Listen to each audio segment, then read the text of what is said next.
Now, some people, the Yorubas, I've been going through their comments. Okay, now one thing you have to understand is that, like Imo State, I've said this in the other video. The Oyi in Imo State was used to fight the First and Second World War. Listen very well. The Oyi in Imo State was used to fight the First and Second World War. Shell BP, Shell was already drilling oil for the First and Second European War. Although it's an European war, I established that we don't have no business. Africa has no business with that. It was an European war. Okay, until date, the largest oil well in Nigeria is in Imo State. The largest oil well in Nigeria is in Imo State. In fact, the crisis, the unrest you see in Imo State, the things happening in Imo State is because of the oil reserve in Imo State. So the eastern states still harbors the highest, the highest number of oil and gas and resources.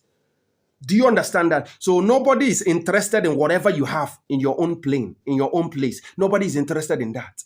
If you even have anything, because I don't think you do. Okay, but for those who has, nobody is interested in that. You get it? Now, the Ife people are indigenous to where they are. They were in Ife, in Oshun. Okay, they are indigenous. The Ubo people were supposed to be there before they were displaced and all that. They are indigenous to wherever they are. And whatever they have belongs to them. Do you understand? So I just want to set the history straight. Nobody is interested in maybe the Yorubas coming to join the Igbos or Igbos coming to join the Yorubas or the Southwest people or so. Nobody is interested in that. In fact, the truth about it is that to have a lasting peace in Nigeria, what we need is division. Everybody should go to their separate ways and develop in their own pace. That is the truth about it. Or we can have a true federalism where we will have a loose center. Okay, concentration of more powers in the regions. With that, the country can grow. Okay, let the regions manage their resources and remit 20 or 30% at least to the federal. With that, the regions can grow. With that, there will be peace and unity. That is the only way to have a lasting peace in Nigeria. That is what I advocate for. And some people somehow think I am advocating for the continuity of Nigeria or for the... No, I cannot advocate the continuity of Nigeria. I cannot. It will be very stupid that as learned or as intelligent as I am, that I'm advocating for an artificial creation by the British.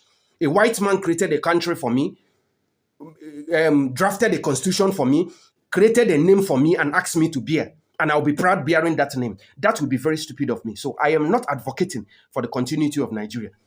If anything must be done, then we have to sit on a round table and decide our fate and define our unity and existence. That is how it should be. The indigenous people should be the ones to do that. So unless the Europeans will allow me to come to Europe and create a country for them, name it and write a constitution and hand over to them. If they can accept that, then I can also accept what they have done to Africa. Okay, but it's obvious they will not allow these things. Because if there is peace in Nigeria, there will be peace in Africa. Okay, that is the truth about it. If there is unity in Nigeria, there will be unity in Africa. But the West will not allow this because once there is peace in Nigeria, America will no longer be able to sell their weapons. Britain will not be able to sell their weapons.